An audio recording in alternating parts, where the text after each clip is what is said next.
তুলসী গাছের টবটা ফেটে গিয়েছে বলে আজ সবার প্রথম কাজ হচ্ছে স্নান করে তুলসী গাছের টবটা পরিবর্তন করা।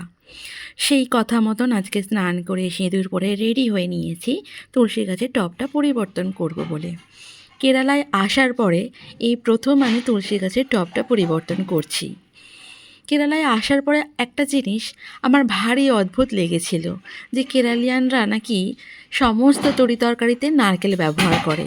ইভেন দ্যাট চিকেন কারিতেও এরা নারকেল ব্যবহার করে। কখনো ভাবিনি আমি নিজে কখনো কেরালিয়ান ডিশ পছন্দ করব, কিন্তু হঠাৎ করেই কেরালিয়ান ডিশ রান্না করে খেতে ইচ্ছা করছে, তাই এই জিনিসগুলোর অনলাইন থেকে কিনে নিয়েছি। যখন এরা নারকেল তেলের মধ্যে মাছ রান্না করত তখন খুব বাজে গন্ধ লাগতো, নিজের একেবারেই ভালো লাগতো না। কিন্তু না ভালো লাগা সত্ত্বেও এতগুলো দিন একই গন্ধ চারিপাশ থেকে পেতে পেতে পেতে হঠাৎ করেই জিনিসগুলোর প্রতি একটা ভালো লাগা কাজ করছে। ইচ্ছা হচ্ছে যে ট্রাই করে দেখি এরা যেভাবে রান্না করে সেভাবে রান্না করে, সে কারণেই এগুলো নিয়েছি।